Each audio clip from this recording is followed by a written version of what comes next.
Look at that. I know what I'm doing. Let's go.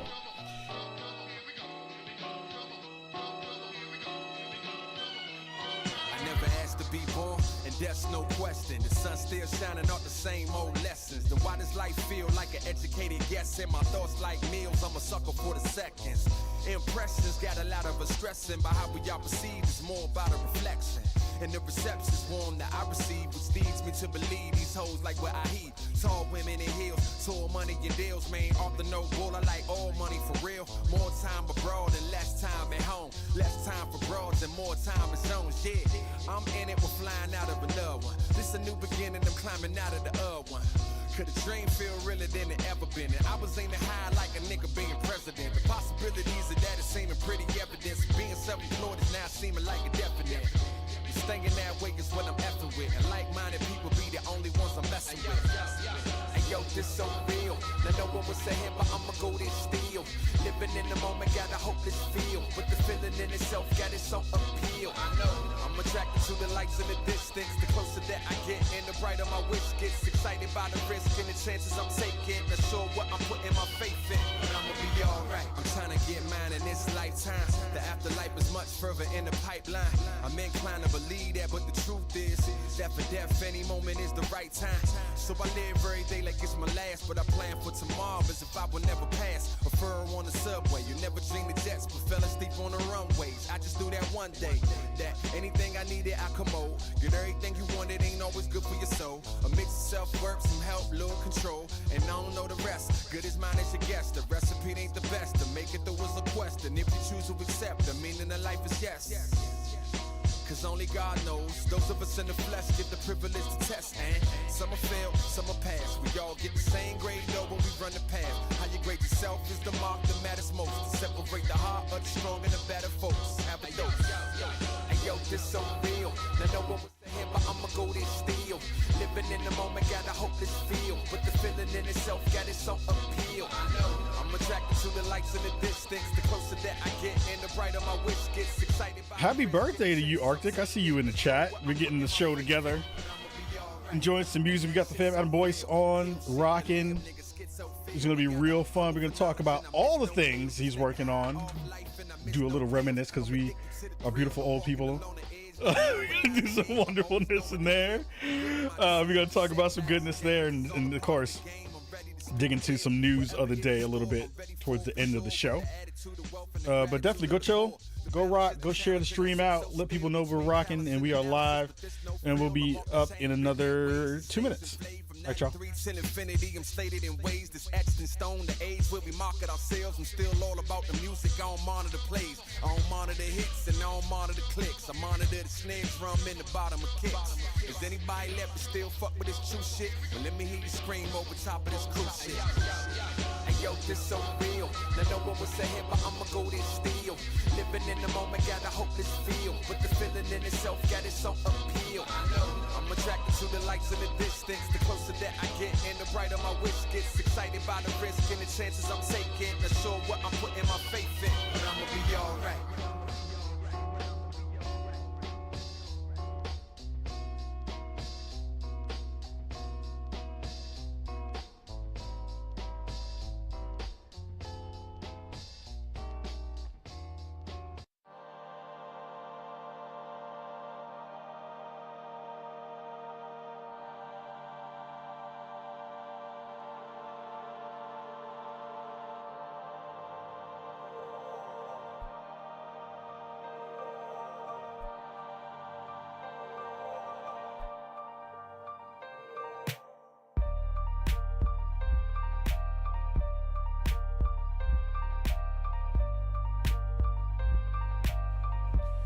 All right, beautiful people, we're about to get into the show.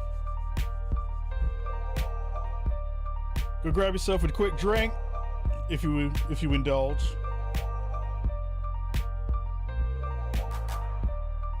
And, you know, we're about to get into it and do a podcast. I hear that's pretty sweet these days. I hear that's the thing that people do.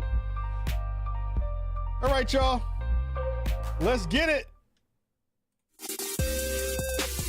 Spawn on Me is the premier podcast spotlighting people of color. Every week, we talk news, what we've been playing, and tell you who's invited to the cookout. Our show is all about talking about gaming through a prism of blackness, because we are the culture. Welcome to Chicago, y'all.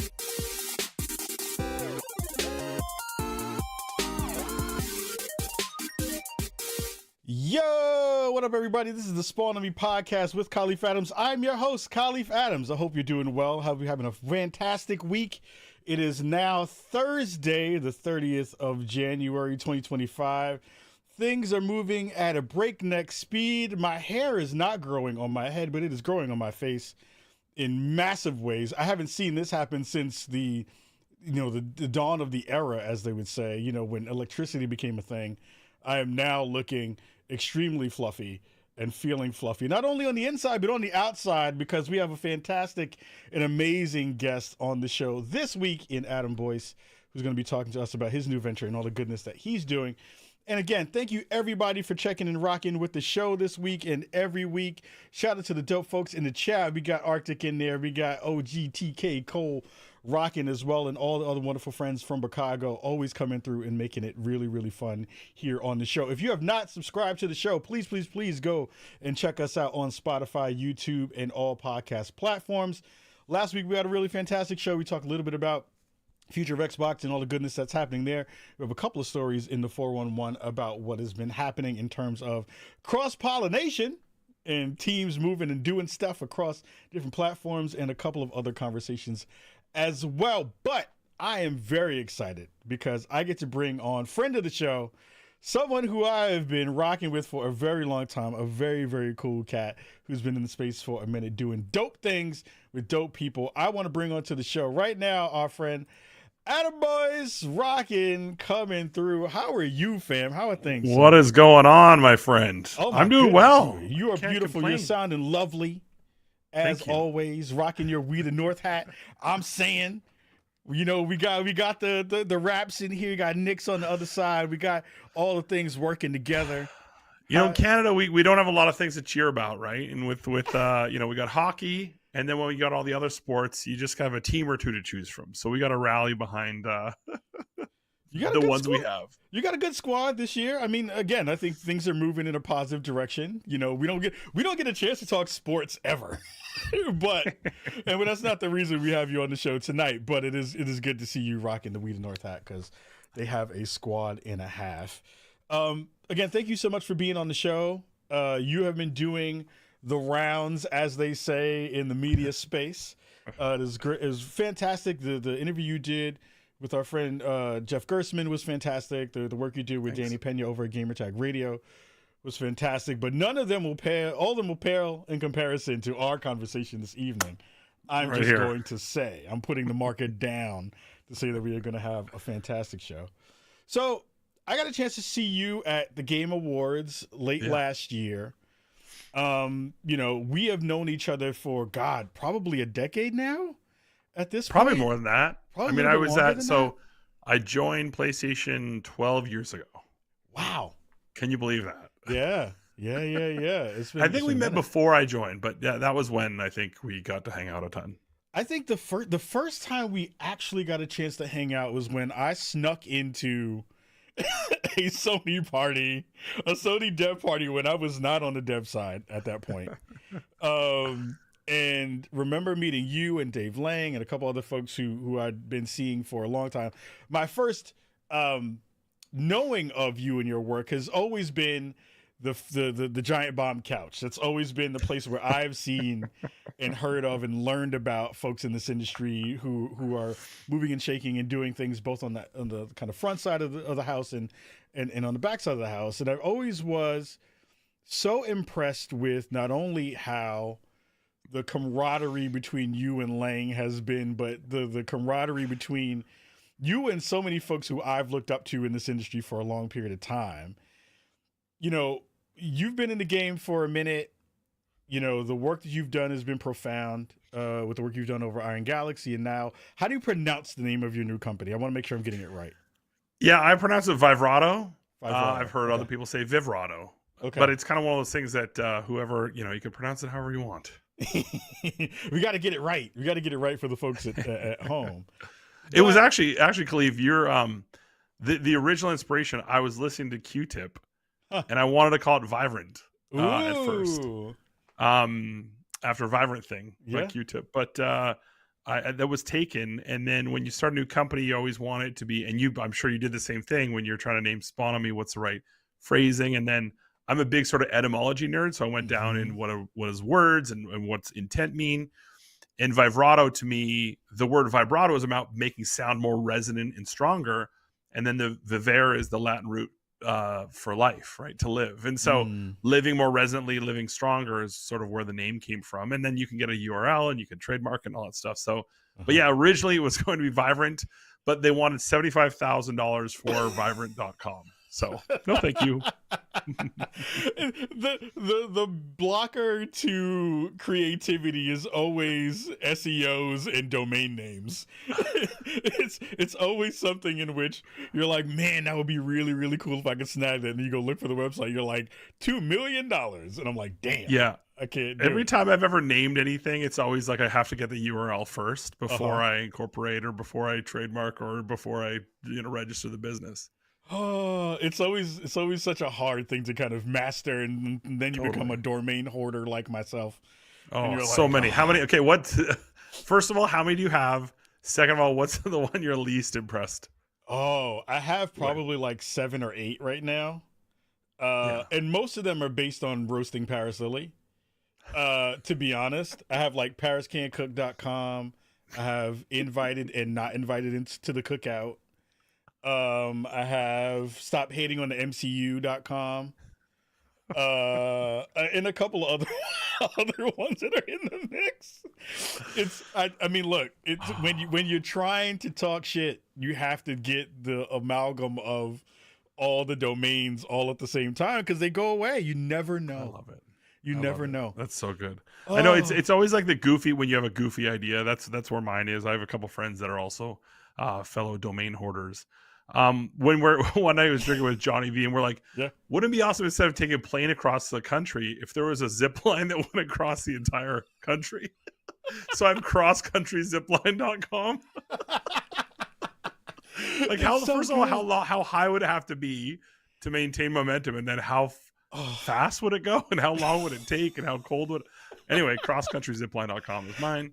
The other one is for years we were scheming to try to buy. So Michael Jordan's house here in Chicago was for sale for like 18 years or something like that. Like originally it was like $49 million and it was like went down over the years, 35 million, 25, and it got down to like 14 million or 13 million. And we're like, okay, we could maybe if 100 of us gathered and we all scraped together. And so we're like, what would you do if you had Michael Jordan's house and stuff like that? And then we just started talking about how epic he was. And so we figured out the best slam was "You're not MJ." Like, so I have you're not MJ.com because none of us are MJ. You're not MJ.com.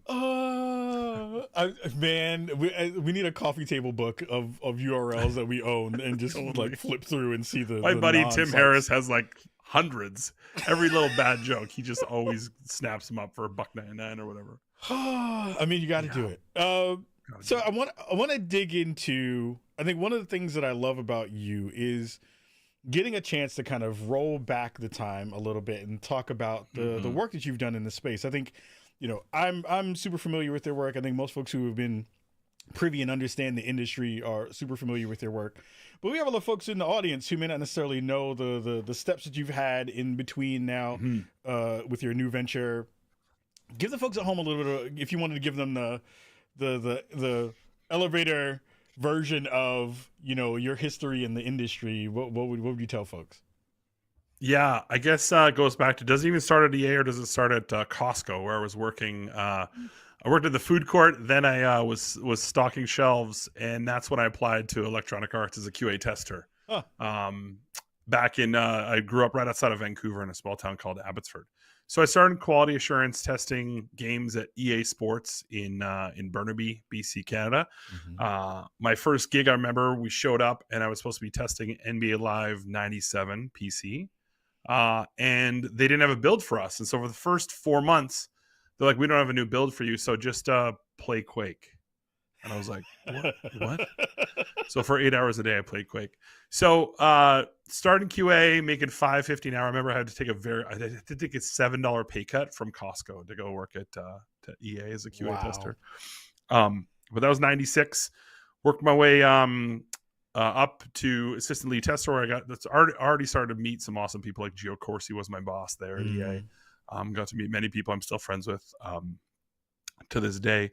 Then went actually left games for a couple of years, but when I came back, went to Next Level Games in Vancouver. We did a game called NHL Hits Pro, where I met Tug Dronsgaard, and that team went on to make Punch Out for Nintendo. They did Luigi's Mansion 2, and they sold to Nintendo. So they're now a Nintendo studio, which is super cool.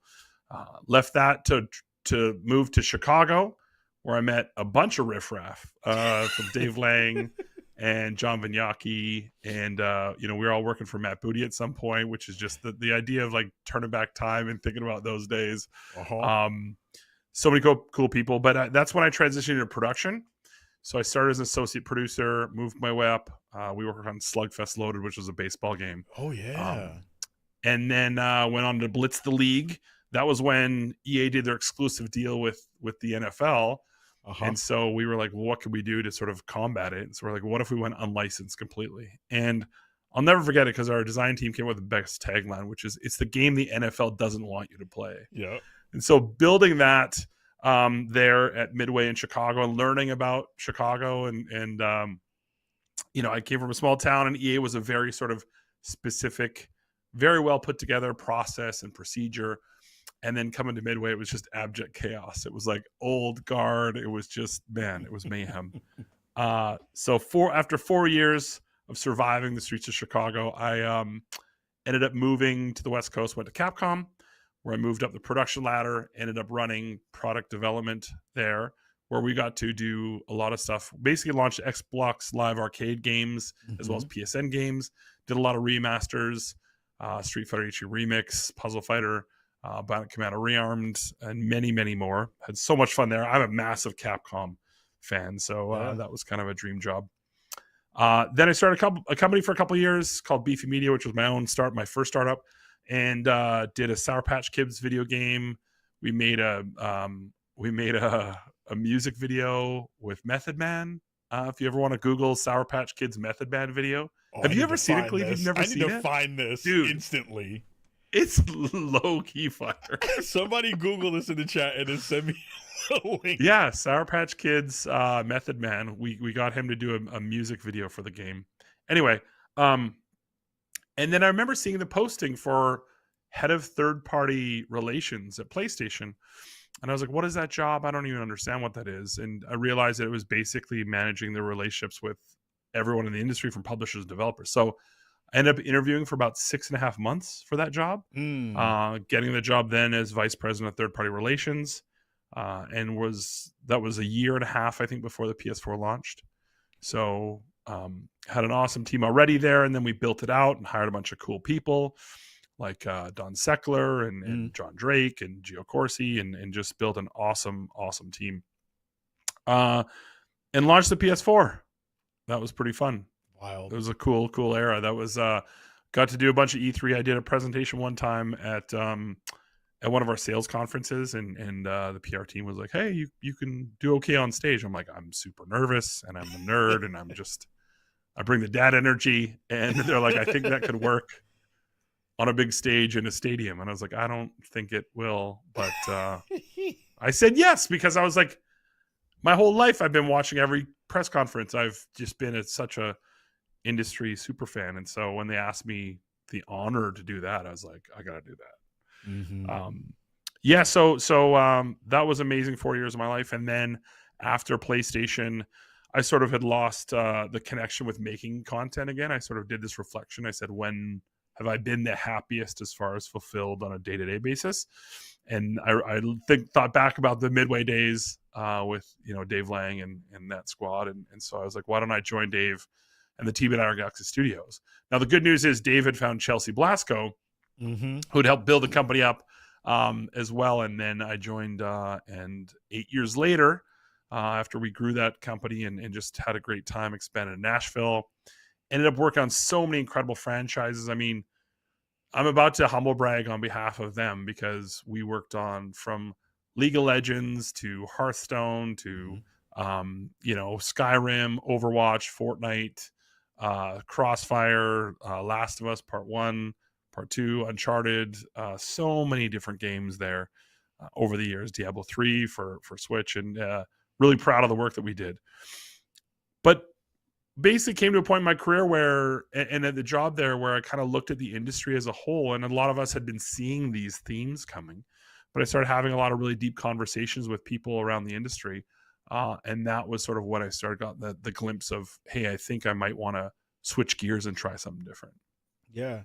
I think, the lineage of people, like I think of the golden era for me as, as a person who didn't know what the hell was going on with this space, and meeting dope folks like you and Vinyaki and Drake and all those folks and Corsi, and seeing not only the way that you all moved in different pockets and with different positions and figured out different ways to kind of not only hone your expertise, but then to build upon it and have these second, these other ventures like IG and the work that you had been doing prior to that at PlayStation, which is where I really was like, who's Adam? Like Adam is dope.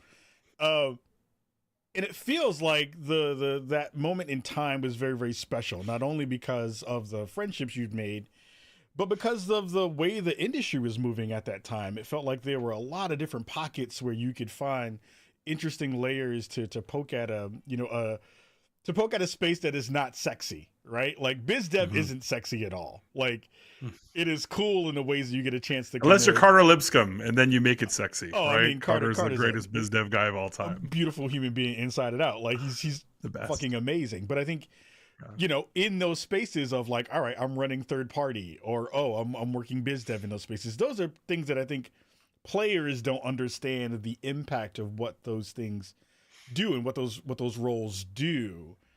But it also winds up being a thing where you're also learning, on the job and learning different ways. I love the fact you talked about, when at PlayStation, they were like, nah, go on stage, go learn how to do the public facing part of this job. Never done this in my life. Yeah. Never spoken publicly. Like did goofy stuff with friends, but never that official. I was like, whoa, what? Yeah. Did you feel like that was a big leap,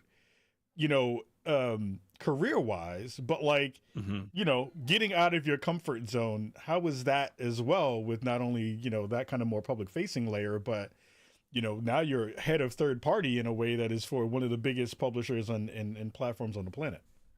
Yeah. Yeah. No, it's funny though. It was weird because there was a little bit of nervousness at first, but then when the ask came through, I was like, I represent, like, I love this industry so much, and I love development side of things so much. I love the publish, like just all parts of it. I'm an avid player. I play almost every night, and the people in it, I just love it. We have DICE coming up at GDC. My favorite time of the year is just being around all of our amazing, family members. It feels like I have my own family here in Chicago, which I love very much, very deeply, but it's the family we choose. And so when I got that call, it was like, okay, I don't know how to do this. And I did a bunch of media training, and they sort of teach you how to do it. But I remember when walking out on stage and realizing, it's like the first time I went to PAX, and I walked into one of the big rooms and I said, this is our people. This is like, I feel there's a warmth in the air. And I remember doing the first rehearsal on the stage, a big Coliseum, and just being like, these are our people. Like if I just talk the way I talk, and that was actually one of the funniest things, is that, everyone sends you these scripts to talk about their games and present their games.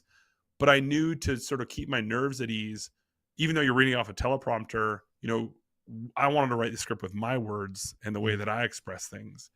And, but of course there was a lot of pressure from the partners to be like, you got to change it. You got to say this. So we would rewrite the script, send it to them. They would change it back. We would change it back.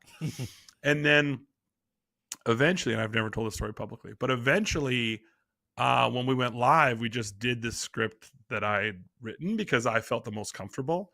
And then, some of the publishers had feedback of like, hey, you didn't really stick to our script. And we're like, yeah, unfortunately, we had a person that was responsible for that job, which we never had a person responsible for that job. And we're like, so unfortunately, because those changes didn't get in, they're no longer at the company. And so we created a fake scapegoat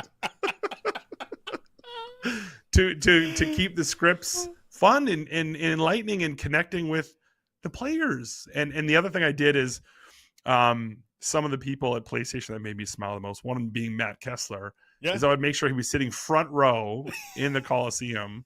So I knew that I could always look down and just have a big, stupid smile on my face. And then just sort of embrace that this is like, it's a calling and it's so much pressure, but it's this weird sort of thing that comes over you where it's like, it's now my job to carry the torch on behalf of players and on behalf of the nerdy gamer kid that watched, Steve run out in the early days and be like $2.99 and run away from the microphone, right? Like it's now our job. And at that time, obviously the stakes were high because PlayStation was an underdog. And they believed in me, and I'm not on paper for that job that I got at PlayStation. I'm not the right archetype. Like I'm not the definition of who a company, a big corporation would usually choose for that type of role. So I felt very blessed and very lucky that I was chosen for that role. So you take that all it's with a lot of heft and responsibility. And so you try to do your best. And that's when the dad jet energy comes out. What my favorite thing was, I got off the first year and most of my friends from the US were like, that was good job. It's pretty funny. But British people and Canadians were like, that humor, that's my jam. And that is sort of my personality. That's the coolest thing about doing that, is that you're able to sort of express yourself and be excited about, and you're bringing new things to everyone. Like you get to be the Sherpa of awesome, right? And show people these incredible new experiences and oftentimes bring the developer on stage and have them tell the story. That was always really important to me, to try to get the developer's story told. That's why I really appreciate, that recent Xbox developer diaries that they did, where they went to the teams and spoke with them directly. It's always been my favorite. When we had the indies out on stage, all 9 of them, guys like Lauren Lanning and the Octodad crew, it's just, those are sort of the memories that I look back very fondly on. And again, it's because we were so, we took it very seriously, but with the fun added, right?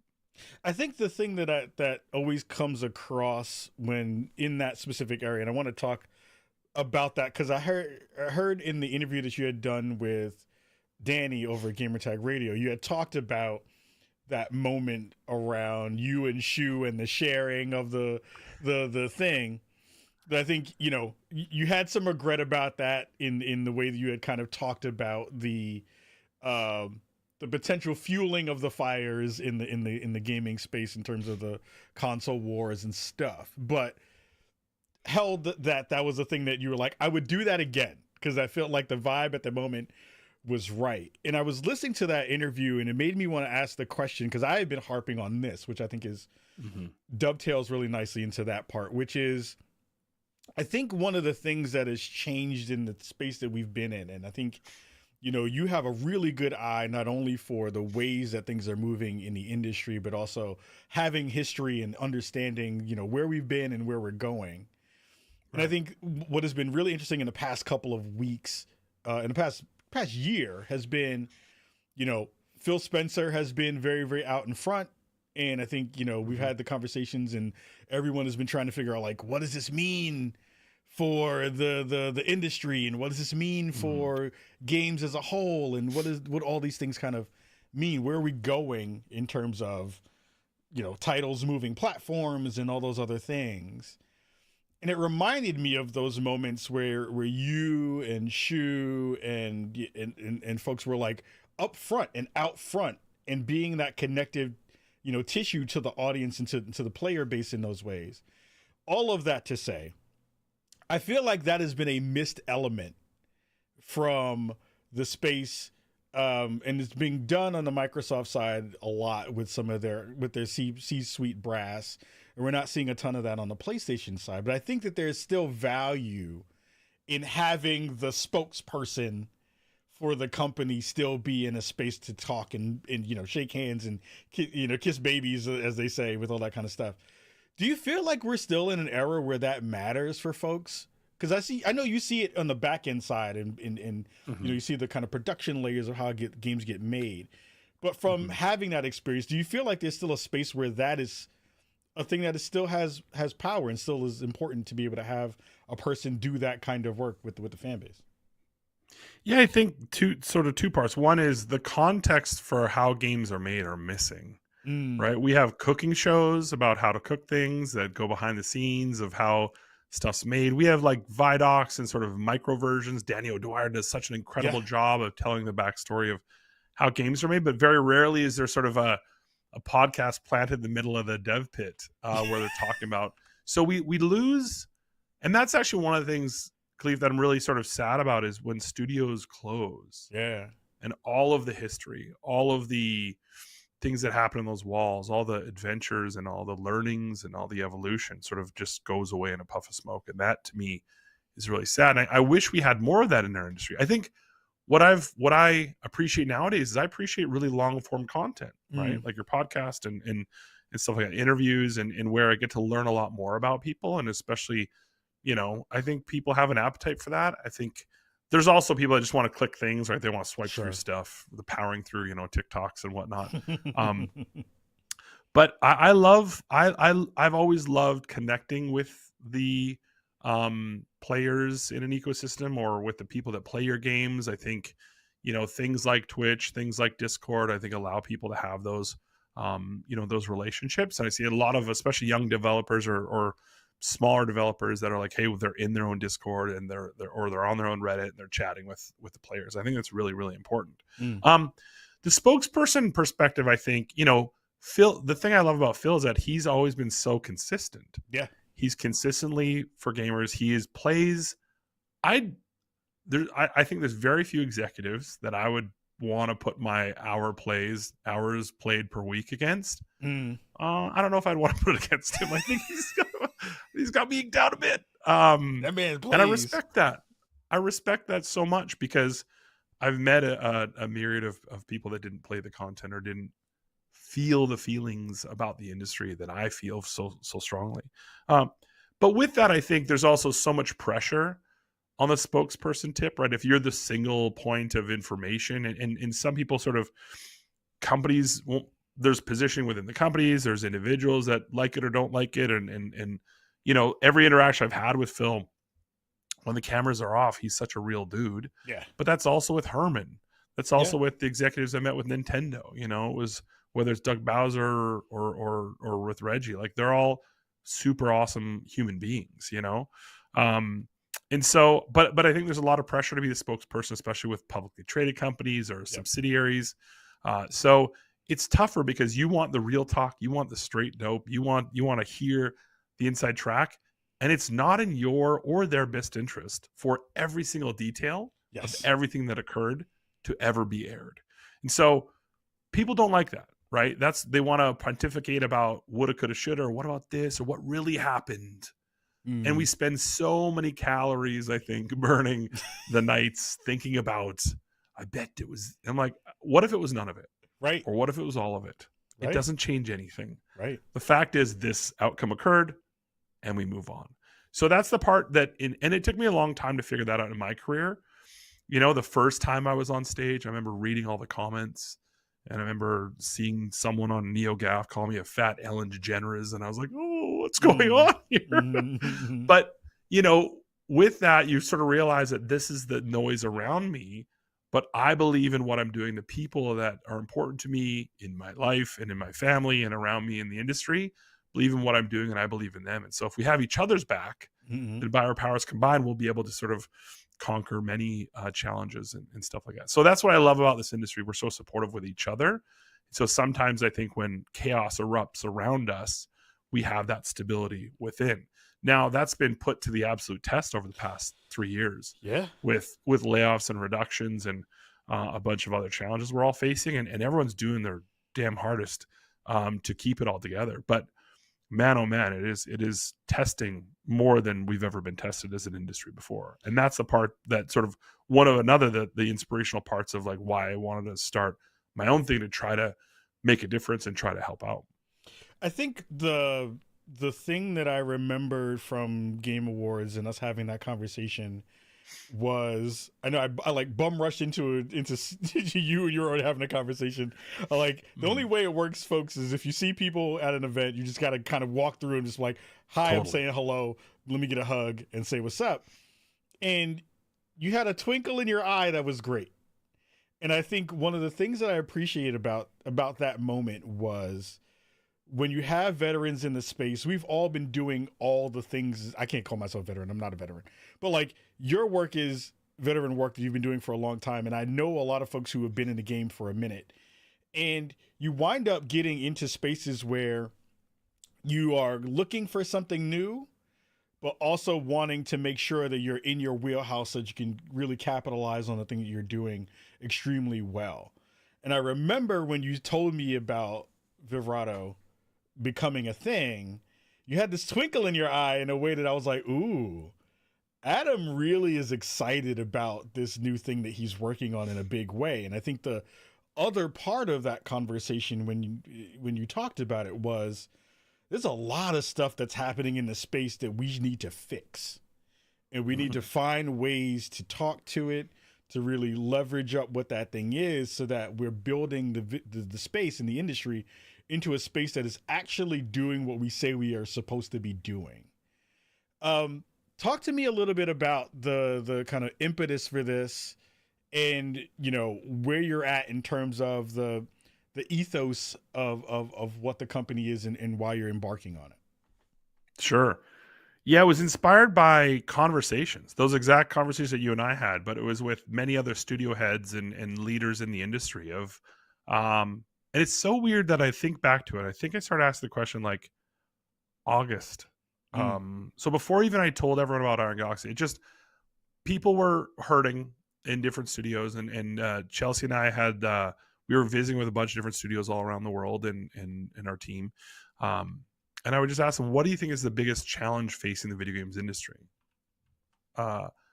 Which seems on the surface like a kind of a straightforward question. Sure. But the first 10 people I asked had different answers. And I was like, that's kind of curious. Every person has their own definition of what the biggest challenge is. And then when I asked more and more people, I got more and more answers. So I kept doing that, and I kept actually writing it down. I journaled on my phone. Is it called journaling if you just write on your notepad in your phone? Totally. But answering them, and I have them chronological. I have the answers, and the list got to 122 problems. And as I was about halfway through that list, building it, I said, okay, something's seriously wrong. And a lot of the things that people mentioned are things that they felt very passionately about being the number one problem. And so when you see players or discussion in the industry about the problem set facing the industry, right? It's a microcosm of that list. Behind the scenes, the list gets longer as you talk to different people. And then I sort of realized that this chaos that's underneath us, and a lot of it, I mean, you can, once you start, it very quickly becomes one of those, thumbtack boards with all the strings and pins and not all the way flat earth, but again, the conspiracy sort of can run rampant very quickly. Yeah. But with that chaoticness, I realized that the whole thing has changed. How we make games, how we find players, how we sell product, how we get people excited into an ecosystem, every part of it. You know, when we were young, when I was young, you would just get this big toy magazine, this big, huge thing from Sears catalog, and you look through and you just circle things you wanted, right? We had one source of information. And then, there was 5 magazines you could read, and then there was 10 and 10 websites, and then there was 20 websites. And now we're back to this interesting spot where there's infinite sources of information. So finding content. So when we look at almost every aspect of making games, buying games, building games, being innovative, and yet you also have a ubiquitous access to content and engines and stuff like that. what it felt like is we had spawned on a brand new planet and no one is drawing the map yet. No one's starting to build the navigation system for it. Mm. Instead, everyone's just complaining about what they can see in their radius, right? Wherever the fog of war hasn't uncovered, like, that's this or it's that. And so the inspiration to start Vibrato was, I want to work with companies on a large scale to sort of navigate these uncharted territories. Yeah. And at least start building some best practices that we can share with one another, not to gatekeep them, not to hold them back, but to try to be able to share the vision and trial and errors of how we get back on our feet and get through it. Because I bet people watching right now, they're like, I know what the problem is, right? Oh, and just 1000%. like everyone's got their one or two or three things, and everyone's right. Yeah. Right? Yeah. But everyone's also not, they're also wrong because there's so many other things. So what we can do as an industry is we can keep talking about the ghouls and the ghosts, or we can pick ourselves up, we can form together.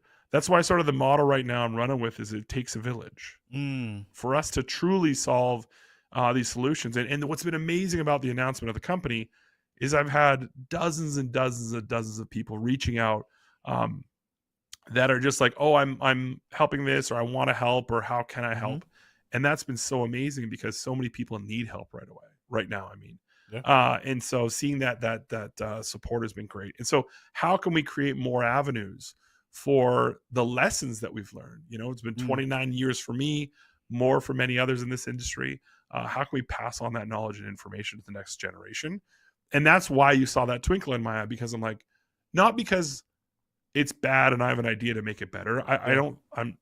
I just working with incredibly smart people to try to solve complicated problems that are going to, in the end, hopefully make this industry a little bit better.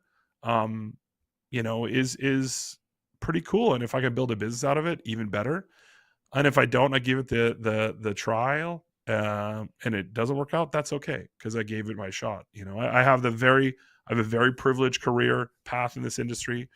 I don't take that for granted at all, and I have very unique access to a lot of important, you know, a lot of people in powerful positions, and so we can have these really nuanced conversations. I think the snippeting of and the gotcha takes are not helpful. We can't solve deep problems with you know, just a few characters or a little comment. We want to get into the depth of the conversation. So that's what I'm embarking out to do. And so far, I've got this amazing advisory network I'm working with, incredible people, very accomplished. And like I said, it's growing every day. People are putting their hand up and say, I want to work with you and I want to help out. And I said, I will absolutely ask you for help, because we need to help one another, you know? I think that speaks to not only, you know, the breadth and depth of knowledge and history and willingness to dig a little bit deeper, which is a thing that I think a lot of us are trying to figure out ways to be useful when you have a gigantic issue or a gigantic problem that has multiple prongs that we're trying to figure. Do you feel like right now, if you were to kind of take the 20,000 foot look at how things are at right now, you know, we've seen stuff around, you know, hiring practices. We've seen stuff around layoffs. We've seen stuff around, you know, the balance between community and development teams and how those things have worked. Are there things that you're seeing bubble up to the top that are the kind of like top of mind things that are, you know, analogs or things you're seeing across the board that are like, oh, out of that 120 something answers to those questions, here is something that pops up a lot? Is there one that you think of that's like, ooh, yeah, this is something that we've been talking about for a while, but we haven't really sat down and had those moments of reflection and kind of did the work? Yeah, that's a great question. It's interesting because a lot of things that people list become symptoms. You know, like my leg's scratchy. Like that's a thing they're complaining about. Like, okay, why? Is it psoriasis? Is it because it's cold outside? And so when you start to sort of think symptomatically about the problems of like, well, what's the source of it? Sure. It's why a lot of times when I see discourse on the internet about a certain topic, it to me it's multiple. It's often multiple levels removed from the root core. the core issue, right? And so, there's a lot of things that people talk about. More big games are bigger than ever before. Yeah. Discoverability is super hard. It's hard to find things. It's expensive to make games nowadays. There's a myriad of sort of bigger themes, but I think the important part is the impact, like the net impact, the symptom stuff, like people losing jobs. That's horrible, right? We never want to see, especially the numbers it's at right now in our industry. It's heartbreaking. That's not the problem. Yeah. The problem is how we got here. And so when we go back a step, okay, is it leadership decision? And it's sort of where that list starts to break out into a multifaceted sort of source cause. And if we can go back to the core root of each of the things, well, how do we best solve it? It's often why I think this is more like what I'm trying to build is more like an ambulatory care facility in a hospital to sort of help people that are deeply in need, or companies or strategies that are deeply in need. There is support right now for people that have, like lost their job. AmirSatvat.com is the greatest resource for people that are out of work in the games industry. You have a lot of people out there, like whether it's a Rami Ismail or Callum Underwood, that are helping independent developers, with their journeys. But it's not cool to talk about the challenges of running a large business. Nobody cares, right? Yeah. I've got blessed to work with this amazing executive coach for the last 12 years of my career, and her motto is "It's lonely at the top." Yeah. Right. Yep. You don't care about that. No one watching right now is like, "Oh, boo-hoo," right? Poor manager, poor senior person, boo-hoo. Yeah. But if we can't talk about the difficult, challenging situations we're in, then we sort of just like build an empire and walls around us, and our vulnerability fades away into stoicism. Yeah. And then we're just have this indefensible, and we can't be questioned, and truth to power, heaven forbid, right? Yep. So instead, let's have real talk, right? Let's talk about these challenges. Again, it's not necessarily supposed to be done in a stadium in front of everyone. But having avenues for people to talk about the challenging that they're facing. I've never met a game developer that's like, yeah, I went to business school, got my MBA, so I would start a game studio. Right. Most people running the game studio, I always joke that they played the game of not it, and they were the last person to say not it, and they're like, no, you run it. Good luck. Good job. You get to do the hard stuff of making the studio. Yeah. And they don't get a handbook. No. There's no how to. What is cash flow, revenue, budget, forecasting, all the things that that people aren't taught or didn't learn, and therefore didn't go into games to do that. And so then they start to realize that it's a big challenge. And so even as an industry, we haven't even provided those assets to people. There's no like wiki for starting a game studio. I mean, there's a lot of great resources, don't get me wrong, but that unified of like, oh, if you just follow these 40 steps, you're actually going to be on a better path. Whereas if I want to start like editing in Adobe Premiere, I could watch 7,000 hours of videos on YouTube and learn how to do that. So I wish we had more of those deeper conversations, but because it's such a finite problem set within a finite group of people, it's just not normal for them to share alike. So how do we get to a place where, first of all, mental health and the challenges we're facing and vulnerability is more normative to speak about? And then second of all, how do we give people resources?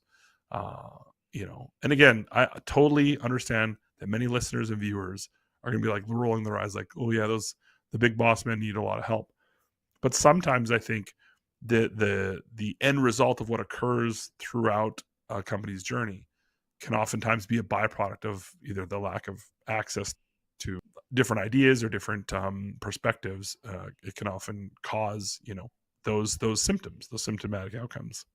I mean, and as humans, we are often afraid to say, I don't know things out loud, right? Like, oh yeah. We are often scared to go to your neighbor and be like, I don't really know how this works because I don't have enough, information or experience or any of those stuff. And God forbid, if you've never worked in a larger studio and you're kind of working through the indie circuit and doing it that way, there's a lot more people you can bounce a lot of things off of, but everyone's experience of how they got to where they were, like you talked about, is extremely different. I remember having those initial conversations when I first met Rami Ismail, and he was like, you want to see the back end of Steam?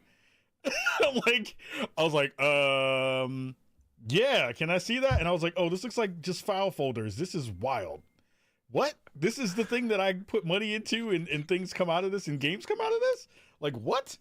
Yeah. But it's an interesting part of what that means for what you're trying to do on that end, right? I think the things that I have found in the time that I've been in the space as well have been so different when I'm working at a studio as opposed to when I'm consulting, right? Where I'm like, oh, I get to peek over someone's shoulder and ask questions about things that I, as a player, would never be privy to, right? You 10 times that when you start to talk about management and publishing and what it's like to get your stuff into, a Steam store, a Steam sale. Like, those are things that people don't know, but they're constantly engaging with in those ways. Do you feel like, you have a dope roster of folks that you're working with? I was looking through some of the folks that you're working with, and each one of them, I'm looking at the things that I've known them for and be like, oh, that's a really good space that you'll occupy to be able to help a team figure out this thing and those things. Are you finding that when you're having those discussions with folks and they're coming to you and saying, excuse me, I have an issue with this thing and I'm trying to figure it out, are you plucking those specific people and being like, hey, such and such, can you go be the person who is the contact for X game, X team, and we're going to have you be the liaison to kind of help them get to where they're at? What's the kind of ramp up and kind of engagement look like so far in the ways that you can talk about? Yeah, that's exactly what it looks like. It is, you get called and you need people with a certain set of skills, right? I got right now on the website, I think 17 Liam Neesons, and they all have certain sets of skills. We can sort of compile them together. So I call it the Voltron squad. So depending on how challenging the issue might be, we can call them in for advice. I talk to many people in the industry quite often. I just today got on a bunch of different calls with different people, just being like, what are the issues they're facing, and here's some ideas, or asking for advice. I think that's another thing. I love learning, and I'm just eternally curious, and it's important that I don't have all the answers. I don't even have barely any answers, man.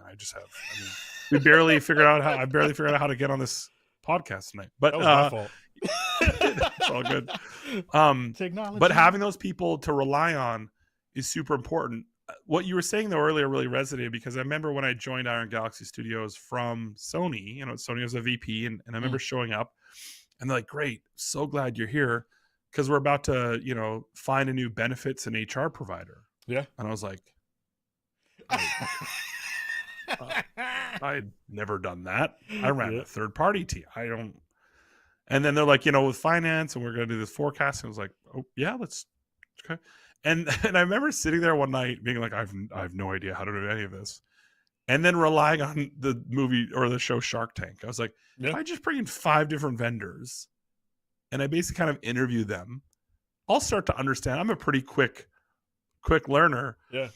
And then we just basically went through every single vendor and sort of Shark Tanked each part of it. And then you learn. And then by then you're like, oh, that's interesting. Now I wish there was a hotline or some other, and that's oftentimes when you're stuck in that situation, the last thought on my mind is like, I should call someone else who runs a studio. Instead, it's like, it's my job to figure this out. So I'm going to figure it out, come hell or high water. But I also quickly learned that it's as important to make a decision as it is to take responsibility for a bad one. Or a failure in front of everyone. I remember coming on and having this big idea for this VR concept, and we start pitching it. We pitch it for like 5 months, and no one bid on it. And then at a company meeting, I was like, "So we're going to put that one. It's dead." We called it Pitch Cemetery, is where we buried all of our old pitches in Iron Galaxy. I think when I left, we had like 200 in the cemetery. Some really good ones too. But that's important as a leader, to show your vulnerability. But it also made me realize, because about a year and a half into Iron Galaxy, I remember calling Andy House, who was the global CEO of PlayStation. And we got on the phone and I said, I want to apologize to you. He's like, for what? I said, I ran one of 15 departments within your organization, and I required so much of your time. And I was like totally like the guy like tugging at his pant leg all the time. My team like, hey Andy. Yeah, I'm like, now when I stand back, and even at the time, I think IG was probably only 120 people. PlayStation was thousands and thousands. And I was like, I just want to thank you for always having patience with me and always treating me like I was important and that I was part of some bigger, but never forcing me to understand that I was such a pain in the butt. Because when you look at his whole entire remit he was responsible of, and I realize this now being, when you run a whole company, and eventually Chelsea and I became co-CEOs, so at least I got to share that burden with her. Mm-hmm. And now she has the burden on her own now going forward. But, you learn so much about yourself and what you're made of, and it allows you to reflect. And I think that's what's really important is calling back the people in your career. I've been doing this recently of old bosses that I had that were inspiring, and just telling them how much I wanted to thank them for what they gave me, the gifts they gave me. Sometimes they don't even realize a thing they said, or a gesture that they did. And that's, I think, how you grow and evolve. But it is about relying on, it goes back to it takes a village, right? That's why I have the advisory network, is because I can't do this alone. I need a bunch of really smart people around me, but also gives me energy and gets me excited about solving any problem out there. Yeah, I've been finding that, we're seeing so many of the folks that I kind of have watched for a long period of time to say, oh yeah, we're in the era now where not the torch is being passed in the kind of, usual way that we're seeing it. Yeah. But the folks who are asking for those versions of help to build the new thing that they're trying to do to also help the industry haven't been afraid to dig into their networks and haven't been afraid to broaden out the net to be able to say, oh, I'm saying out loud that I don't know everything, which I think is kind of great, right? I think, when I go to GDC or when I go to, a DICE, it's a lot of moving and shaking. It's a lot of, people kind of doing the thing and that kind of stuff. But when you get into those kind of more intimate discussions, it is a lot of, man, this thing is moving really fast. This thing is moving fast in a direction that I didn't foresee. How do we get not only ahead of it, but how do we brace for all the things that are potentially coming in those ways? Are you finding that that's a thing as well, that when you've been having those conversations, not only with, external clients and potential clients and those kinds of things, but when you're even talking to the folks in that team of your roster of folks you would go to, are they also saying, man, I'm happy that we're all here doing this together to figure out what these pieces mean and how do we kind of evolve the space in those ways? Yeah, absolutely. And that's been one of the most fascinating parts about it. When you come across someone that is doing it alone, a couple of my clients that I'm working with now, they hadn't had advisors or mentors sort of before. And so I was like, okay, let's start with, what's the vision? How long is the vision? What do we want to do? What does heaven look like? How do we build back from that? Yeah. Because they're like, oh, we just got to figure out the next problem to solve. I'm like, no, we don't. Let's talk about the mission. Let's talk about our values as a company. What do we believe in? What's important when we're recruiting people? What's the script? So it goes like the holistic approach, but it's always better with other people. And then you can be like, oh, I don't know the answer to that. So let's call someone that might, or ping them. Because I think the one thing that people don't understand is, and you totally touched on this, is that the industry, it is getting to the point where now the next generation, I mean, they're obviously coming up. Sure. But it's a little bit disheartening sometimes when I'm at these shows and I'm just like, it's the same crew. Yeah. And it's been the same crew for a long time. Seeing the new faces and young faces with new perspectives and different points of view, I think is critically important. And I just, that's why a lot of people also don't understand how much the older generation wants to give back and give forward. And so whether it's reaching out to, veterans on LinkedIn and just saying, hey, what's up, or on social media, or just sending them a message or an email, you'd be surprised, I think, at how many people will be like, yeah, if you need help or you want some advice, they would love to share. And I think that's same thing when you're in any problem set. If you have other people that are willing to go on the journey and are open to it. I think what I'm realizing with this new gig is, being a consultant and giving advice and helping people on their journey only works if they are open to getting and receiving that. Yep. You can't hard sell therapy to someone who thinks they're the best. And I don't mind that because it's about what you know and what your self-worth is and how you look at feedback. But when you're hungry for that and you want to learn and you want to be around people that have experienced other things, that all being said, my wife and I are raising 2 teenagers, and sometimes they just got to touch the stove. Yeah. Yeah. That was hot. Like, Yeah. yeah, I know. I can tell you it's going to be hot, but sometimes you just got to touch it. Yeah. And that's, I think, the same thing as studios, right? If they took all of your advice and didn't make any mistakes, then how can they really get better faster? Mm-hmm. But helping someone get it back up after they fail or after something happens, I think is as important as supporting them on their journey.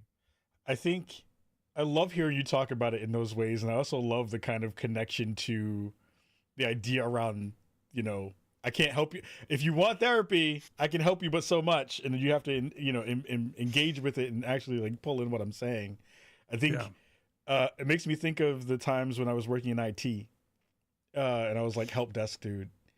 And someone asked me to describe what the work is. And I was like, 99% of this is about therapy and one of it is about technical acumen, right?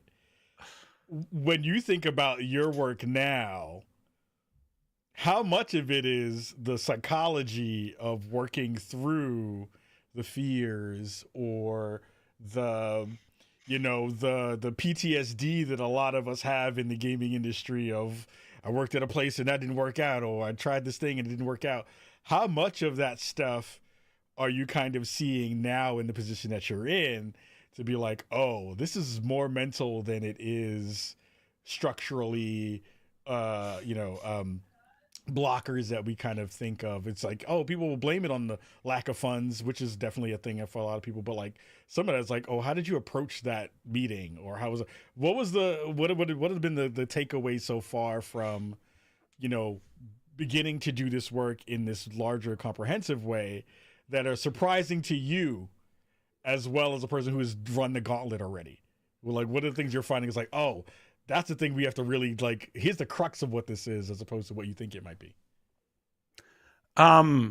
It's a great question. The uncertainty, I mean, every day is uncertain. Yeah. But it's weird because you get to a point and many of your listeners and viewers, there was a point when I was younger, and you're playing a video game and in an RPG, right? And the wisdom, your XP, getting XP and leveling up is really important. And you're always like, why do I need to upgrade my wisdom? My wisdom doesn't mean anything. It's like, it's never, I'm a cleric. Like, wisdom isn't worth anything. And there came a point when I sort of turned into my 40s, had some personal stuff happen that was pretty traumatic, but like turned in my 40s.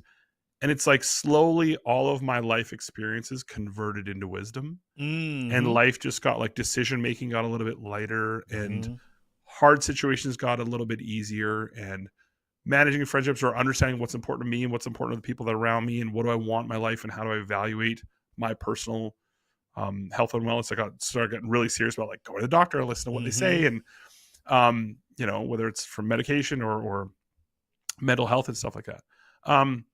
And then when I told people I was leaving to start something new, that's when almost most of the uncertainty came, was from other people. Because I think through that conversion into the wisdom era of my life, I almost like cauterized the doubt part of myself in a weird way. Yeah. And so I joke to people that I'm going to try this, and if 2 years it doesn't work, you'll see me on stage somewhere, working for some big company. Yeah. And when you believe in yourself, and it's really difficult to do when the reality of the market and the people around, everyone has their opinions. Sure. But when you know that you believe in something so deeply, like that's, I think, why this became a mission and vision driven sort of decision for me. It's not just, if it was just like, oh, I got a new idea to sell more widgets, or, I'm going to start a restaurant. This was more like, this is everything I love about my career. And I love this industry so much that if I could do something that's meaningful. And that's why I think a lot of people are like, well, what exactly are you doing? Like a lot of things with a lot of different people. Back to your point, the challenges that come across my desk every day. And I'm, I have adult onset ADHD. So a lot of different things come in my direction. But there's little glimmers and little hopes and little anecdotes that sometimes you contribute. You're basically breadcrumbing other people some of your experiences, and sometimes they can see things through little mini mirrors that can help them on their journey. But yeah, it's definitely, I love it because I know this industry is going to get to a better place.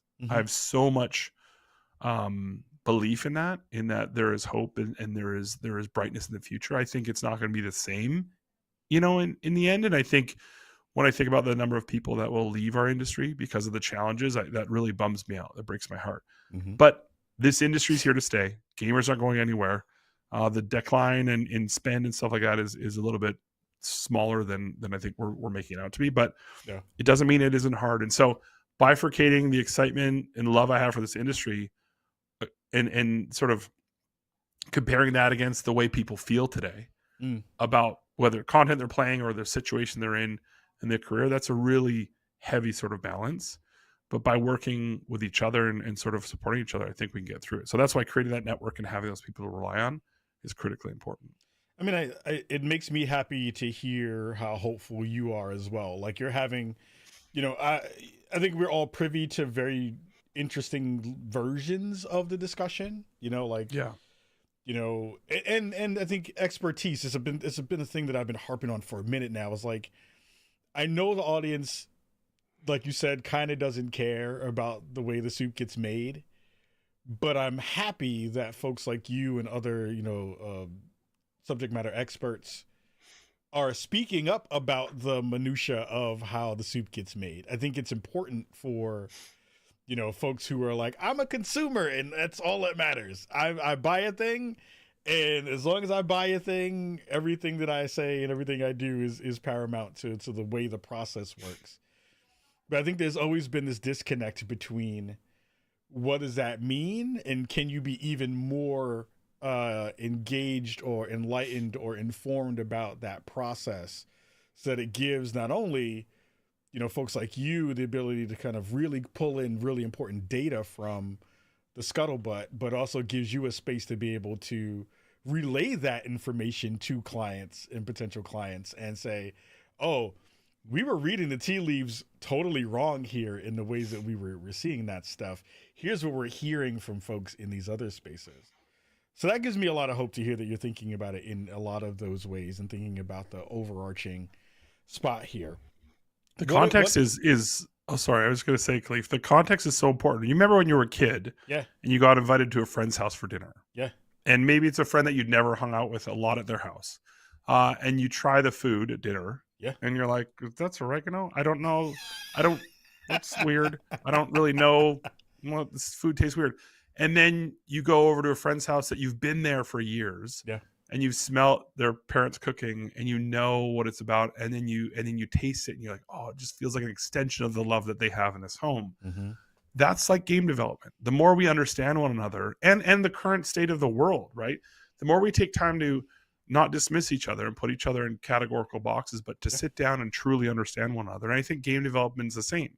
If you understand the pain and suffering, it's why I think developers are oftentimes have far more patience for issues or challenges in games because they've been there. Yep. Raising kids, if you've never had kids, you can definitely have your opinions, but parents to other parents are a lot, there's a lot more sort of nuance and understanding. And doesn't mean that if you haven't done it, you don't have an opinion. Yeah. It just means that sometimes learning more about how it's made is going to help you enjoy the product or have a little bit more compassion for the people that build it, and therefore not just discard them as a big corporate bad decision that occurred and therefore all those people are tainted. Mm-hmm. Instead, they put their heart and soul into something that they believed in at that time. And because in the end it didn't come out or because people didn't accept it, that's okay. Yeah. That's okay. They should be proud of the work that they did. So, but it's easy for us, I think, to just put things in boxes and categories. And I just think the world needs more context and the world needs more of that understanding each other, where we come from, what we believe in, and having great meals at your friend's house. No doubt. I think it was I think the blessing that I've had to be able to be around folks like you and so many other folks in the space has been, you have continuously opened my eyes to the process, and you have continued to relay information to not only me personally, but our friend and peer group in ways that is uplifting to the understanding that like no one gets up every morning to do this work to put out a shitty product. Like no one does that. No one spends almost 5 to 7 years of their life to be right. Like I will money hat garbage. Like no one does that. We'll get them this time. Right. Like, but I feel like that's a huge misconception that happens in the space often is like, when you see a product not work well or it doesn't hit the mark that the audience has for it, or any one of those conversations, there is at the base of it a want for joy to be made in the product that's in it. What is a big misconception that you feel is in the space right now that I think not necessarily does damage to the space, but like isn't helpful in those same ways to kind of getting not only games across the line, but like bridging those gaps that we wind up seeing? I think it would have to be the idea of blame storming. When something goes wrong and we got a blame storm. Who is the one person that pulled it? Like there's no gatekeepers. There's no single point of, there's no one person that's like, Mwah. Right. That it's just, a series of unfortunate events or a series of bad luck or just a bunch of things. It's really difficult for people to sit back and be like, well, there's no way. And kind of like I've been in this situation where I was on a game that didn't have a good outcome or something like that. You're like, sure. Well, along the way it was so good. Or you think you do all the things right and then one thing is wrong and stuff like that. So the misnomer that there is one, like you said, one bad actor or actress that's like, I'm going to get them my pretties. It's not like that. Everyone has great intentions, but not all intentions are equal. Yeah. There isn't some cabal of people trying to hurt the industry or hurt game sales or hurt publishers. It's just everyone's trying their at bat, and in the end, the consumer is the voter, right? The player, the gamer, is the voter. If you purchase it and you like it and you play it and you enjoy it. Sometimes I play games so much I wish I could pay it twice, even though I've only bought Astroneer 3 times. I wish I could buy it 7 times because it is using a lot of my time. So yeah, that's a big misnomer, is that there is certain gatekeepers or people that are singularly in charge of a decision or something that is made. Yeah, I'm with you on that. The idea is that it's not all the things that could possibly have happened to make a thing not necessarily work the way. And when they do work out really well, like we have to also give folks kudos. Like I think we do a lot of work in this space to say a thing is not necessarily working well, but we don't give a lot of space for the folks who have turned those corners and kind of turned the narrative around in a way that I think makes a lot of sense as well. Or when we do try to celebrate something, then other people are like, well, it wasn't as good as the other thing. I'm like, how about we just give them their flowers? Right? Can we just give more flowers? Let's just do that. A little bit more flowers here and there. That's why like when I was watching when we were at Game Awards and I saw Amir Satvat get that award, I was bawling, dude. I was like, because I'm so proud of the work that he's done to help so many people that have been impacted. Yeah. And that's the difference makers. Like obviously people making content, super important, super amazing, really inspiring. But when people can make a difference like that, that's sort of goes back to the It Takes a Village, right? When people are acting like that and such kindness and kind-heartedness, it's inspiring. Yeah. I mean, people also forget that like these are jobs. like jobs that people feed their families with, that people go and build a life with, and hopefully can stay into a space and do that work with fantastic people who are also fans of games and want to make games. So I'm with you on that in a big way for sure. Yeah. We're about to get up out of here because I've stolen too much of your time. I love this, man. It's a great chat. Word, man. I love you, fam. Like you've been a person who I continue to look up to. I think whenever I get a chance to see you, I think of people who I'm like, I want to be like that when I get older. And now I'm probably 2 years younger than you. So we're the same age. I'm probably the beards. Yeah, the beards are growing. I do want to give you the stage though to let folks know if they do want to get in contact with you and find out more about the work you're doing. Where should they go? Where should they go head out to, and how can they get in touch? Yeah, so we got the website www.vivrado.com. You could also reach out to we got an email, contact@vibrato.com if you have questions or want to know more. We're also on the socials, just barely getting started. Again, this is a bootstrap organization, but on almost every social network, we're Team Vibrato. So as the team grows and as more news hits about projects we're working with and partners we're working with, definitely stay tuned. And, just you hit the nail on the head. Let's give more positive feedback to people making awesome stuff that you love. And just be kind, be pleasant, be present. Word. Adam, as always, fam, it's good to see you. It's a damn shame it's taken so long for me to snag you to come on the show. But we can do it again. I would love to. But seriously, thank you for continuing to think about ways you can make this space better. I think, I am lucky to know you. I'm lucky to know the crew that we roll with, and to see you take this step out on faith and work on this in a big way gives me a lot of joy and a lot of inspiration. So I want to thank you for that in a real way. Thanks, so, fam, good to see you. Everybody at home, we're going to let Adam go. I'm going to take a quick break and then jump into some quick news for the day on episode 536 of the Spawn on Me podcast. Hang out there in chat if you're in there, and check out this ad if I can find the button for it. Yeah. All right, folks, we're going to take a quick break right after this.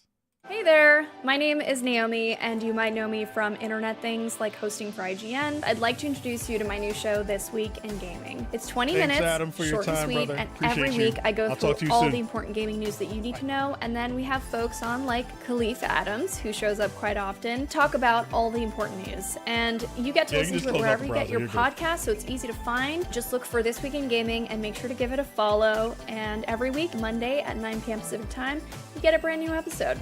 I hope you'll join me.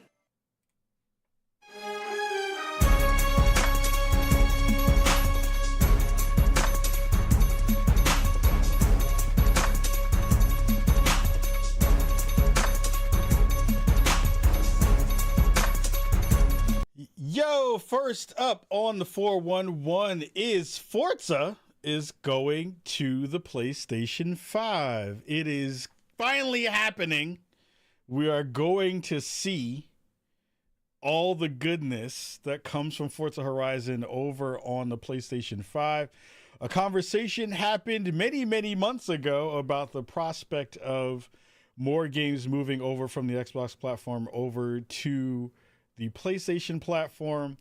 And now we are going to see it happen in real time for reals in an actual way.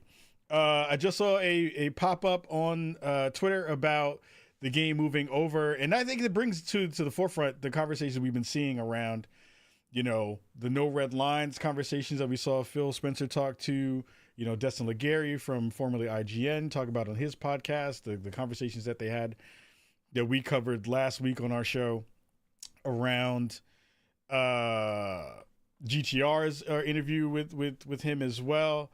And I feel like this is now, if you were in the space and you were thinking about, all right, what does this mean for the rest of the catalog?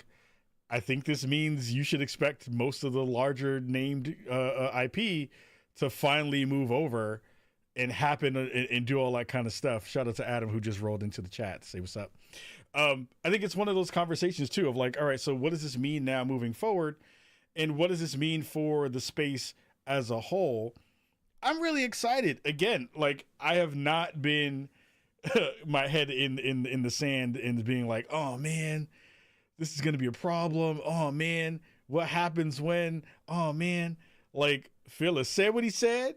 And now they are capitalizing on that. There was some information that popped up as well this week around, sales figures of what has been happening in the space for these kind of cross-pollinated titles. And it's been something where, if you're reading the numbers correctly, it feels like the strategy that Xbox is trying to employ seems to be working.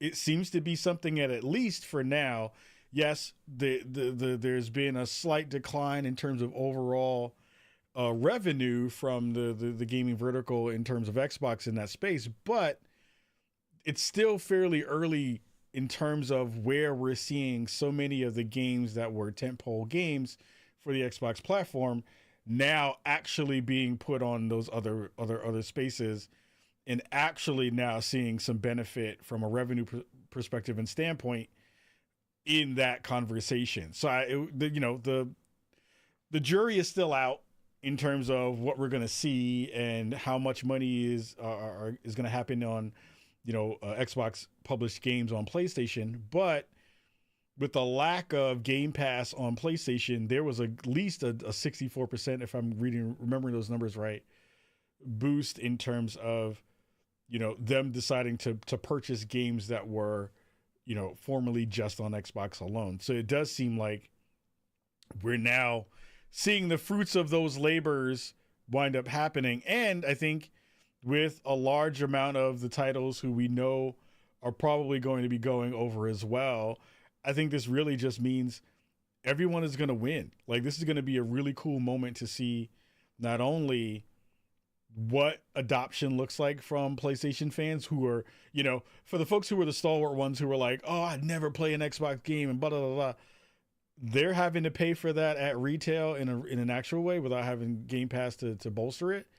And they're spending their money on it, which is pretty cool.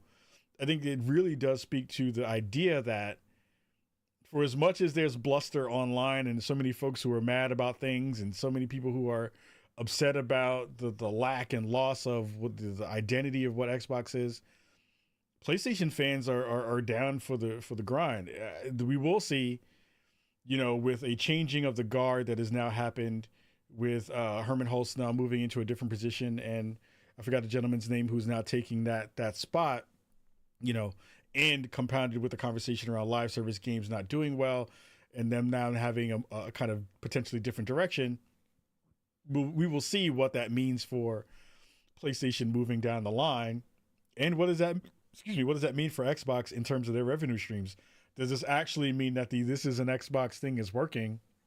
And does this really give them a leg up when it winds up coming to not only name value for the games that they're looking at, but does this also potentially bring more people into the player base that gives, a space for everyone to kind of rise up a little bit? That'll be cool to see where it all lands in the grand scheme. But man, that's going to be kind of cool to be able to see what kind of fruit comes out of all of that labor. Last topic for this week's show is, sadly, we've had another studio be lost to the annals of time. The team who were making Dead Drop, the folks over at Midnight Society, announced today in a tweet. They said, today we are announcing Midnight Society will be closing its doors after 3 incredible years with an amazing team of over 55 developers contributing to our new IP Dead Drop. We are actively seeking other game studios that would be interested in offering employment opportunities to our talented team members. If you know anyone who's hiring, please forward this message to them or DM us for direct intros. We express our sincere gratitude to each and every one of our community members and deeply sorry we are unable to reach our ultimate goal. So if you're unfamiliar with Midnight Society was a studio that was co-founded by Dr. Disrespect. Dr. Disrespect had a scandal in which he was having correspondence with a minor and thus has lost many, many opportunities until most recently today, where it was reported that the revenue that was being lost from his YouTube streams has now been, he's been able to remonetize his channel in those spaces. I think this is a direct relation to what that is. Like, yes, they were trying to build something that was very Web3 focused, very kind of NFT focused. And we saw that was not a thing that was really kind of moving in a reasonable direction in terms of mind share or in terms of, excitement from players and all of those things. But it winds up being, I wonder now if all of those allegations and all of the things that were tied to that one figure are now a big reason why it's harder for them to have gotten investors. It's harder for them to gain mind share in a space because, hey, it winds up being a thing where you're like, oh, that was the Dr. Disrespect game. And I don't think that I don't think that weighs as heavily as I think most people outside of that community group are excited to be connected to, having heard all the nefarious things that went along with, his involvement and the things that he'd been doing outside of scope for the work that he'd been working on with Dead Drop. I think it's a telling thing. I think you don't get a chance to see the minutia of how these studios get built. You don't really understand what figures who had been doing work like that, besides being kind of the external face of it, are connecting to all of those things. Be it, when he was working at Infinity Ward some years ago, he was working on maps and map design. So there is some game development chops there. But at the end of the day, can you promote a game with a person, even if you've let them go, that has been tied to talking to minors in inappropriate ways? I don't think you can get around that in an actual way, with the way that information moves and the way that celebrity works and the way that development teams have a very narrow space to be able to get a game out and to be able to get it into the mind share of so many other folks. Like I think, we've heard how hard it is to make a live service game in a space where basically there's like 5 or 6 that are still doing super well. And you're bringing in new versions of currency and game mechanics and all of those things that haven't necessarily been proven to work yet.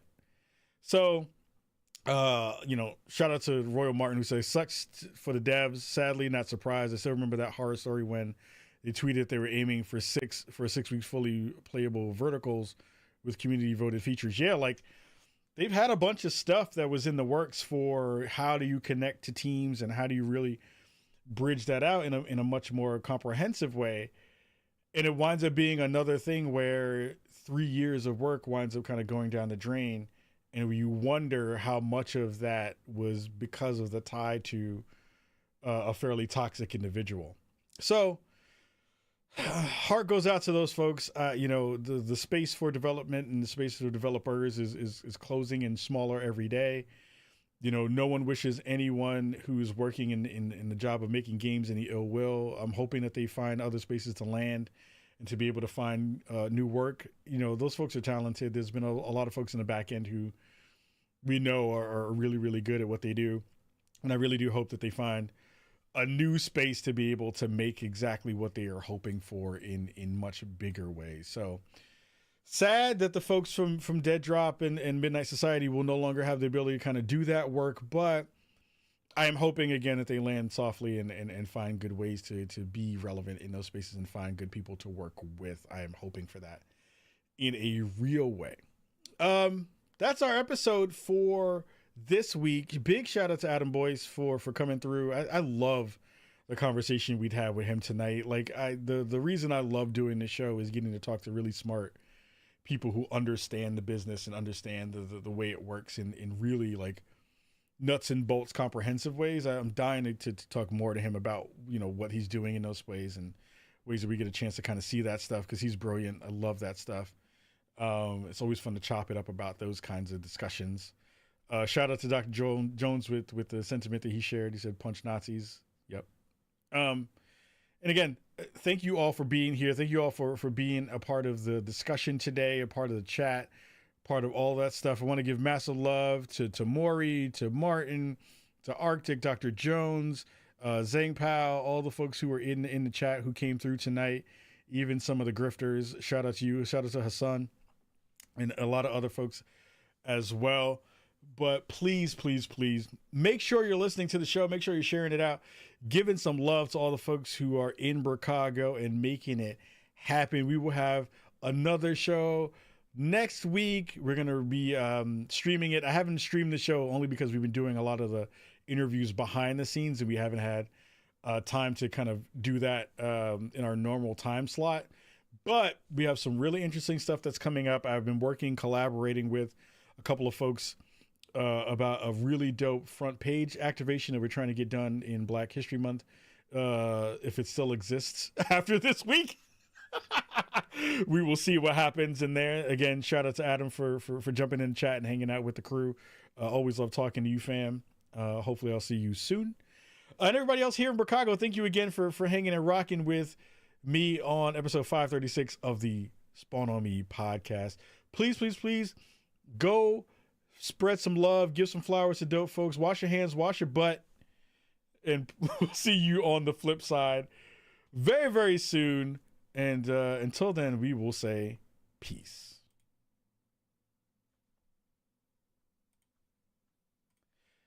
Yo, chat. Thank you all for rocking and coming and hanging out tonight. It's always dope to be able to have you all here and hanging and rocking.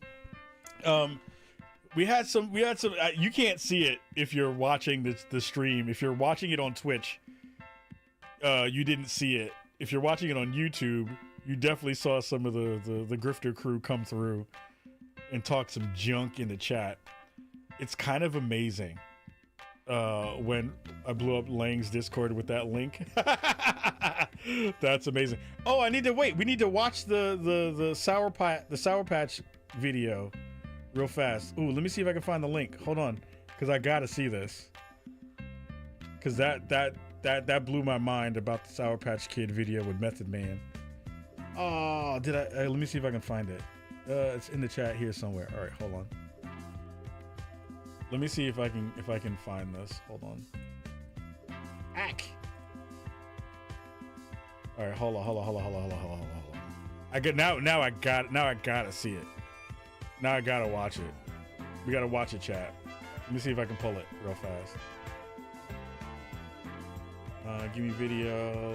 All right, this joint is so old. It's in 480p. All right, hold on. That's when you know. That's when you know that joint is for real, for real. All right, hold up. All right, hold on. We gotta kill the music. All right, hold on, chat.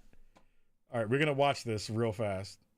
Are you ready for the Sour Patch Kids video? I saw the link. I downloaded it real fast. All right. Here we go, chat. We're gonna play this. Adam, I'm gonna hug you once I see this. 3, 2, 1, go.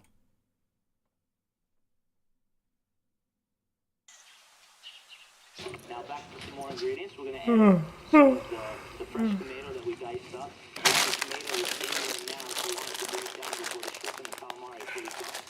And we're gonna add a little bit of moisture to it.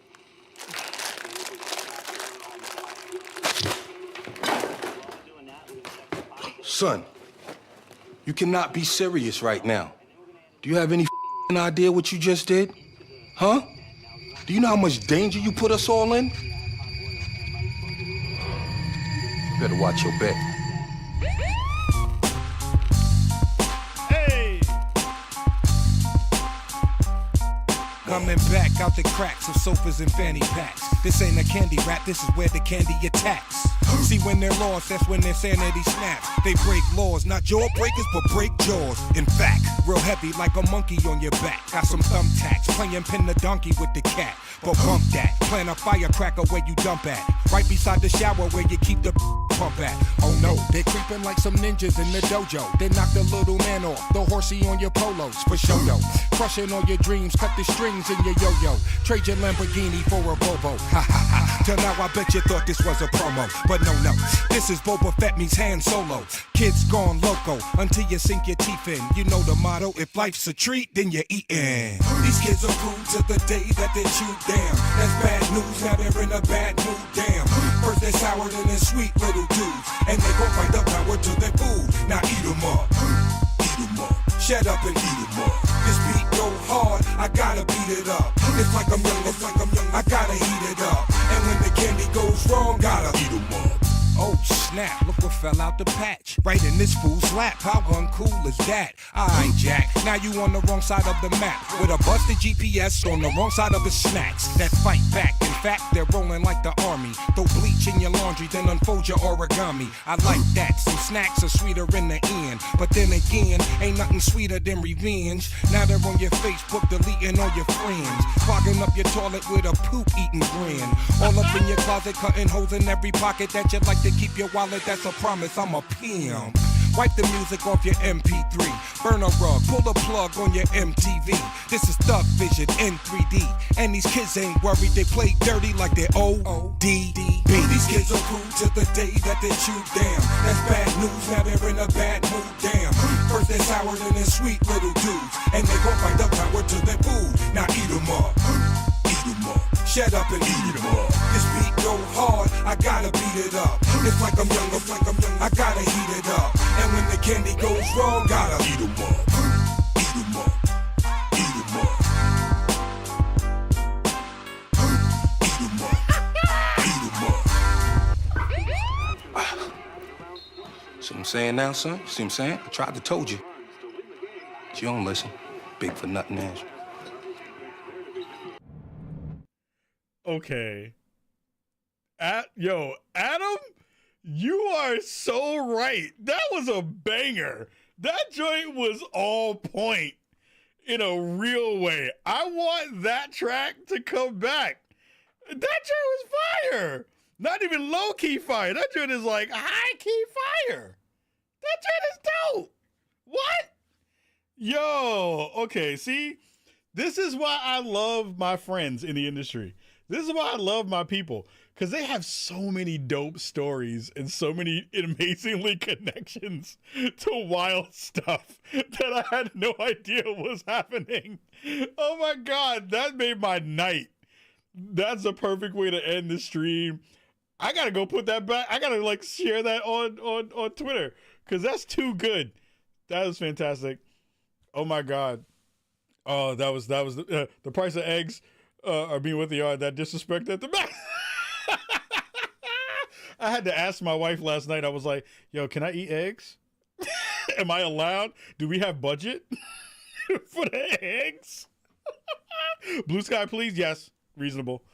I can't put it on Blue Sky. Oh yeah, I can link it. I can link it. Oh my God. That was the best part of the night. That's going to set the night off perfectly. And with that, we're going to say goodnight to everybody. It's you're glad it's still on the Capcom USA channel? Is it really? Oh yeah, because that was where the link went. That's wild. Oh, that's right. Okay. That's nuts. Anyway, that was perfect. Thank you for that, Adam. That was beautiful. Thank you. I'm listening to that again too. I gotta go bump that again.